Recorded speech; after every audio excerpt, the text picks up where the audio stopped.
អូ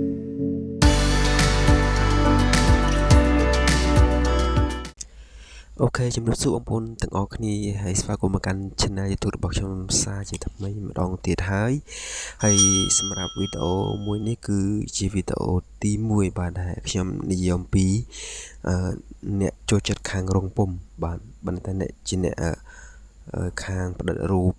បញ្ចេញរូបថតឲ្យភ្ញៀវចឹងណាបាទអញ្ចឹងសម្រាប់វីដេអូនេះគឺមានសារៈសំខាន់មែនទែនអស់បងប្អូនដែលចូលចិត្តផ្នែកផ្ដិតរូបថតបាទអញ្ចឹងដូចជាបងប្អូនធ្លាប់ឆ្លងកាត់មកហើយការធ្វើរោងពុម្ពគឺយើងមានឃើញច្រើនទៅតាមទីផ្សារក៏ដូចជាទីតាំងមួយចំនួនគឺយើងឃើញមានហាងជាច្រើនដែលគេបើកដំណើរការនៅលើទីផ្សារតាំងពីថតរូបតាំងពី pre-wedding តាំងពីថតកាតសាសជាដើមបាទអញ្ចឹងយើងឃើញការធ្វើរូបថតទៀតសោតនោះក៏យើងឃើញប្រភេទច្រើនមែនទែនតាំងពីកែ color មកជីអសខ្មៅទៅជាកលារូបចាស់កែទៅជាថ្មីហើយរូបដែលយើងថត pre wedding ឬក៏ជាលក្ខណៈបុណ្យទានកាយហ្នឹងគឺយើងត្រូវការកែច្នៃរូបទាំងអស់ហ្នឹងឲ្យទៅជាគេហៅថាមានភាពមួយដែលស្រស់ស្អាតបាទអូខេអញ្ចឹងសួរថាតើដើម្បីទទួលបាននូវរូបភាពដែលមានលក្ខណៈមួយស្រស់ស្អាតក៏ដូចជាមើលទៅមានសោភ័ណភាពតែយើងត្រូវធ្វើដោយ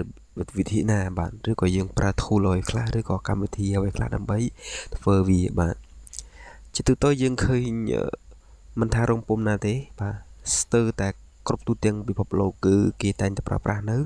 កម្មវិធី Photoshop ដែលជាកម្មវិធីចម្បងដែលយើងប្រើប្រាស់ជាប្រចាំថ្ងៃបាទនៅក្នុងការតុបតែងកែច្នៃកាត់តអីផ្សេងនេះគឺយើងប្រើប្រាស់នៅលើកម្មវិធី Adobe Photoshop នឹងឯងបាទអូខេដូចជាបងប្អូនធ្លាប់ប្រើប្រាស់កន្លងមកយើងមានតាំងពី version CS CS3 CS4 CS5 CS6 រហូតដល់ CC 2016 17 18 19 20អញ្ចឹងតែរហូតដល់21អញ្ចឹងណានឹងគឺសុទ្ធតែជាចំនួនរបស់វានីមួយបាទអញ្ចឹងបងប្អូនខ្លះគាត់ចូលចិត្តប្រើ CS3 អ្នកខ្លះបន្តប្រើ version ចាស់អ្នកខ្លះចូលចិត្តនៅប្រើប្រាស់នៅ version ថ្មីបាទមិនមានជាបញ្ហាទេអញ្ចឹងយើងអាចធ្វើការប្រើប្រាស់មួយណាក៏បានដែរប៉ុន្តែសម្រាប់ជា recommend របស់ខ្ញុំយើងគួរតែប្រើប្រាស់ខ្ញុំ recommend ឲ្យបងប្អូនប្រើប្រាស់នៅកម្មវិធី Adobe Photoshop CS3 បាទនេះ CS3 ហ្នឹងខ្ញុំបើកវាមួយមក CS3 បាទនេះកម្មវិធី CS3 ហ្នឹងគឺវាគឺជា version ចាស់ចំណាស់មួយដែរប៉ុន្តែយើងងាយស្រួលនៅក្នុងការប្រើប្រាស់វាដោយសារអីវាជា version ចាស់ហើយវា support ជាមួយនឹង plugin ច្រើនមែនទែនបាទអញ្ចឹង version CS3 ហ្នឹងគឺplugin ចាស់គឺវាស្គាល់បាទអញ្ចឹងយើងងាយស្រួលនៅពេលដែលយើងធ្វើការ make up នៅរូបភាពឬក៏ការច្នៃរូបភាពណាមួយនៅលើកម្មវិធី CS3 ហ្នឹងគឺវាមានភាពងាយស្រួលហើយ shortcut key របស់វាគឺងាយមែនទែនបាទបងប្អូនអ្នកដែលចូលចិត្តប្រើប្រាស់ CS3 គាត់ដឹងច្រើនអំពីការប្រើប្រាស់ tool របស់វាបាទតាមទៅ version ចាស់និង version ថ្មីវាអត់មានអីខុសគ្នាទេគ្រាន់តែថាវាមានលក្ខណៈខុសគ្នាត្រង់ថាវាមាន update អីថ្មីអញ្ចឹងណាដូចខ្ញុំឧទាហរណ៍ដូចជាទូរស័ព្ទដៃ iPhone អញ្ចឹងដូចជា iPhone វា update ពីមួយឆ្នាំទៅមួយឆ្នាំគឺវាមានចេញជាលក្ខណៈដូចជា iPhone 4 iPhone 5 5S 6 Plus អីចឹងណាហ្នឹងវាដូចគ្នាចឹងឯងអញ្ចឹងក្រោយពេលដែលអាប់ដេតគឺវាតែមាននៅ feature ថ្មីដើម្បីបង្ហាញឲ្យយើងងាយស្រួលបាទអូខេអញ្ចឹងនេះគឺជាកម្មវិធី CS3 អញ្ចឹងយើងឃើញមាន tool ប្រើប្រាស់ជាច្រើនផ្សេងគ្នាអញ្ចឹងមកហោហែអានេះគឺជាគេថា option វាមួយចំនួនដែលយើងនឹងប្រើប្រាស់បន្ទាប់បន្សំនៅពេលយើងធ្វើការកែច្នៃរូបផ្សេងបាទអូខេនេះគឺជាកម្មវិធីទី1មួយទៀតខ្ញុំrecommend បងប្អូនប្រើប្រាស់នៅ C 2018បាទអាហ្នឹងជាកម្មវិធី Photoshop ដូចគ្នាក៏ប៉ុន្តែកម្មវិធីនេះវាមានមុខងារមួយទៀតគឺតាក់ទងទៅនឹងគេហៅថាការ pra bạc bùa bạn chẳng bông ôn nè để bông ôn khơi nhé nó về đây dương rùa trong nâng phơi ca ủ tiểu khó bắn tốt bị trong chỗ đó mê riêng bạn tại đấy dương mới bạn là ủ tiểu khó rụp hiểm niệm môi trò dương khơi nhé chẳng Nikon đây chỉ rụp hiệp xín nó về đây dương phơi ca bạc bùa bạc ấy vật thai mó phong sân mà chúng nó viên nâng lơ sạch một bò dương cả đội chi rụp riêng bò dương phơi tới chỉ sát đội đến này bà ní ở trong ban pra theo ta smartphone សម្រាប់ចុងក្រោយហើយបាទតែតាមពិតទៅមុននឹងដល់ដំណាក់កាលនេះគឺខ្ញុំបានយករូប original របស់វានេះរូបនេះហើយដំបូងទៀតខ្ញុំបើករបស់វាគេថាបើករូបទី2ហ្នឹងគឺកែច្នៃរបៀបនេះបាទអញ្ចឹងវាអត់មានដូចច្រើនទេអ្វីដែលខ្ញុំ recommend គឺបងប្អូនប្រើប្រាស់ពីនឹងក៏បានឬអ្នកខ្លះក៏ចូលចិត្តប្រើ version ផ្សេងក៏មិនមែនជាបញ្ហាទេឲ្យតែបងប្អូនធ្លាប់ប្រើប្រាស់ version ណាហើយបងប្អូនអាចធ្វើការប្រើប្រាស់នៅ version នឹងក៏បានឬក៏ move មកកាន់ version ដែលខ្ញុំកំពុងតែធ្វើការបញ្យល់នឹងក៏បានដែរបាទអូខេអញ្ចឹងយើងប្រើប្រាស់ពីរកម្មវិធីទី1គឺ CC 2018ទី2គឺ CS3 បាទអញ្ចឹងពីរហ្នឹងគឺមានតំណែងគ្នាវាងាយស្រួលបាទខ្ញុំនឹងបញ្យល់លម្អិតបន្ថែមនៅមេរៀនបន្តទៀតបាទអូខេអញ្ចឹងបងប្អូនអ្នកដែលចូលចិត្តខាងផ្ដាត់រូបអញ្ចឹងបងប្អូនអាចធ្វើការមើលវីដេអូរបស់ខ្ញុំទៅពិតជាមិនខកបំណងទេបាទអញ្ចឹងបងប្អូនបើសិនជាបងប្អូនមានបញ្ហាឆ្ងល់ក៏ដូចជាធ្វើទៅមានបញ្ហាណាមួយបងប្អូនអាចធ្វើការ comment នៅវីដេអូខ្ញុំខាងក្រោមមកខ្ញុំនឹងឆ្លើយតបជូនបាទអូខេអញ្ចឹងវាគឺជាគន្លឹះដ៏សំខាន់មួយមែនទែនសម្រាប់បងប្អូនអ្នកដែលរកស៊ីខាងផ្ដាច់រូបក៏ជារោងពុម្ពបាទហើយមួយទៀតជាពិសេសវាតាក់ទងរូបស្អាតឬក៏មិនស្អាតវាអាស្រ័យលើយើងជាអ្នក edit ដែរអ្នកដែលកែច្នៃហ្នឹងណាមួយផ្នែកទៀតគឺវាអាស្រ័យទៅលើម៉ាស៊ីនផ្ដិតរបស់យើងតើម៉ាស៊ីនរបស់យើងដែលផ្ដិតនោះតើវាមានទំហំប៉ុណ្ណាបើន័យថាម៉ាស៊ីនវាមានប្រភេទរបស់វាជាលក្ខណៈទឹកថ្នាំ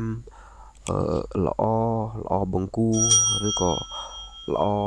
ខ្ពស់អញ្ចឹងទៅបាទជាវាមាន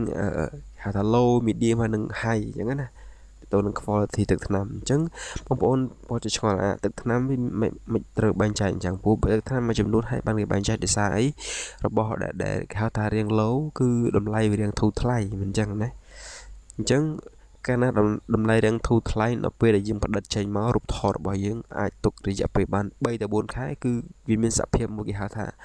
ប្រែពណ៌អញ្ចឹងកាលណាតែប្រែពណ៌វាធ្វើរូបយើងនឹងទៅជាអត់ស្អាតបែក color អញ្ចឹងទៅបាទតែបើទឹកថ្នាំប្រភេទទឹកថ្នាំមួយគេហៅថា high quality បានន័យថាទឹកថ្នាំដែលល្អគឺវាធ្វើឲ្យសញ្ញារូបថតរបស់បងប្អូនទុកបានអ្នកខ្លះអាចទុកបានមួយជីវិតដល់អ្នកខ្លះទៅតាមឆ្នាំដែលកំណត់នៃទឹកថ្នាំបាទនេះគឺជាមានគេហៅថាសំខាន់មែនទែននៅពេលដែលបងប្អូនធ្វើការជ្រើសរើសនៅម៉ាស៊ីនផ្ដិតមកផ្ដិតចេញជាសញ្ញាគឺយើងត្រូវគិតឲ្យច្បាស់បាទព្រោះយើងម៉ាស៊ីនកាន់តែថ្លៃវាធ្វើឲ្យគុណភាពនៃរូបថតរបស់យើងនឹងគឺវាកាន់តែល្អបាទអញ្ចឹងនៅពេលដែលរូបថតយើងផ្ដិតចេញក្រៅកាន់តែល្អវាធ្វើឲ្យអតិថិជនក៏ដូចជាភ្ញៀវរបស់យើងមើលឃើញទៅស្អាតអញ្ចឹងគេថាជឿទុកចិត្តមកលើហាងរបស់យើងក៏ដូចជាទីតាំងរបស់យើងហ្នឹងអញ្ចឹងពេលក្រោយគេនឹងហៅថារករូបទាំងអស់ឬក៏អ្វីដែលគេធ្វើតាក់ទងនឹងការបញ្ចេញរូបថតគេនឹងតាក់ទងមួយយើងមិនខានបាទនេះគឺត្រង់នេះគឺមានសារៈសំខាន់មែនទែនបាទអញ្ចឹងមួយវិញទៀតតាក់ទងទៅនឹងពណ៌បាទតាក់ទងទៅនឹងពណ៌ឡើយខ្ញុំបង្ហាញតិចទៀតចុះពណ៌បើសិនជាយើងមើលក្នុងកុំព្យូទ័រមួយចំនួនយើងអត់ដឹងថា monitor ខ្លះពេលយើងទិញមកវាមានភាពគេហៅថាភ្លឺពេកឬក៏ច្បាស់ពេកឬក៏សពេកឬក៏ color ខ្លាំងពេកអញ្ចឹងនៅពេលយើងកែរូបនៅក្នុងកុំព្យូទ័ររបស់យើងនេះយើងឃើញថាស្អាតតែតាមពិតនៅពេលដែលយើងចេញមកខាងក្រៅអញ្ចឹងវាអាចខុសពីអ្វីដែលយើងគិតព្រោះនៅក្នុងកុំព្យូទ័រយើងឃើញថាកែប៉ុណ្ណឹងស្អាតមែនទែនតែនៅពេលដែលយើងចេញក្រៅមិនថាយើងផ្ដិតចេញក្រៅយើងមើលទៅវាអាចទៅជាក្រហមខ្លាំងអាចទៅជាសខ្លាំងបាទអញ្ចឹងហើយ đam mê cái môi khát sẵn lắc bằng ôn rồi phơi ca print mà sẵn lắc sẵn bài tẻ và tẻ một táรูป ខាងក្រៅរបស់យើងហើយនឹងកុំព្យូទ័ររបស់យើងវាដូចគ្នាទេគាត់បាទឥឡូវខ្ញុំឧទាហរណ៍នៅក្នុងកុំព្យូទ័ររបស់ខ្ញុំឧទាហរណ៍ថាពណ៌របស់យើងគេហៅថាពណ៌ original អូខេអញ្ចឹងចំណុចមួយទៀតគឺតាក់ទងទៅនឹងការសេរីពណ៌អញ្ចឹង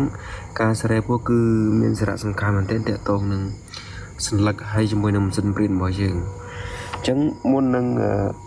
យើងបញ្ចេញរូបយើងត្រូវការតេស្តស្លឹកសិនបានន័យថាយើង print រូបធំមកស្លឹកចេញក្រៅមកហើយបន្តមកទៀតយើងយករូបនឹងផ្ទៀងជាមួយទៅនឹង monitor របស់យើងបាទអូខេអញ្ចឹងឥឡូវខ្ញុំបង្ហាញពណ៌ជូនពណ៌មួយចំនួន monitor ខ្លះគឺវាជាប់ default មកបានន័យថា original មកពេលខ្លះវាអាចភ្លឺពេកណែសពេកពេលខ្លះវាងងឹតពេកហើយពេលខ្លះវាទៅជា Q ទៅជាបៃតងអីចឹងទៅអញ្ចឹងបងប្អូនអាចធ្វើការសេរីដឹកខ្លួនឯងតាមរយៈ monitor រៀងៗខ្លួនបាទហើយនេះគ្រាន់តែជាការឧទាហរណ៍របស់ខ្ញុំទេអូខេអញ្ចឹងតើតងនឹងពន្លឺក៏យើងអាចសេរីបានដែរនេះអញ្ចឹងយើងអាចធ្វើការតម្លើងពន្លឺឬក៏តម្លាក់ពន្លឺមកតាមអ្វីដែលបងប្អូនគិតថាសមរម្យសម្រាប់ខ្លួនឯងមើលបាទអញ្ចឹងរបស់ខ្ញុំដាក់60ហើយនេះតកតងនឹងពន្លឺអញ្ចឹងមកចំណុចទៀតគឺតកតងទៅនឹងពណ៌អញ្ចឹងខ្ញុំនឹងបង្ហាញពណ៌ជូនអូខេនេះគឺជាពណ៌បាទអញ្ចឹងបងប្អូនអាចធ្វើការរៀនបន្តិចទៅបាទសេរីចុះសេរីឡើងទៅតាម monitor រៀងខ្លួនអូខេ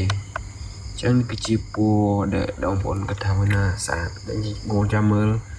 monitor របស់ខ្ញុំវានឹងប្រែប្រួលទៅតាមពន្លឺដែលខ្ញុំដាក់យ៉ាហើយយើងសេរីចុះឡើងមកឃើញពណ៌យើងរត់ទៅតាមហ្នឹងអញ្ចឹងបានខ្ញុំរីកមិនន័យថាបងប្អូនធ្វើម៉េចតាចេញមកស្លឹកសិនហើយចាំផ្ទៀងជាមួយនឹង monitor បើសិនជាយើងឃើញថាវាស្អាតឬក៏យើងអាចទទួលយកបានហើយភ្ញៀវរបស់យើងអាចទទួលយកបានហើយយើងអាចថាយើងយក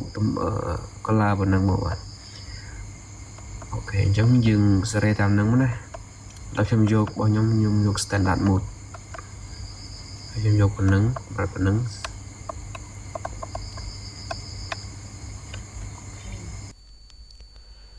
អូខេអញ្ចឹងចំណុចទាំងប៉ុន្មានដែលខ្ញុំបង្ហាញជូននៅខាងលើប្រសិនតែជាមូលដ្ឋានគ្រឹះនៃការចាប់ផ្ដើមអាជីវកម្មរបស់បងប្អូនបាទអញ្ចឹងបើសិនជាបងប្អូនមានបញ្ហាឆ្ងល់ក៏ដូចជាត្រង់ចំណុចណាមិនច្បាស់អាចធ្វើការ comment នៅខាងក្រោមមកខ្ញុំនឹងធ្វើការឆ្លើយតបជូនបាទអូខេអញ្ចឹងសម្រាប់វីដេអូទី1នេះគឺយើងសំណេះសំណាលគ្នាតែប៉ុណ្្នឹងទេបាទអញ្ចឹងបើសិនជាបងប្អូនមានបញ្ហាអីដែលខ្ញុំបានជម្រាបជូនខាងដើមអញ្ចឹងបើសិនជាមានចម្ងល់អីសាកសួរមកចុះខ្ញុំរៀបនឹងឆ្លើយតបជូនណាអូខេអញ្ចឹងវីដេអូទី1យើងសន្មត់ថាយើងបញ្ចប់ត្រឹមនឹងសិនចុះបាទយើងនឹងជួបគ្នានៅវីដេអូបន្តទៀតបាទសូមអរគុណច្រើន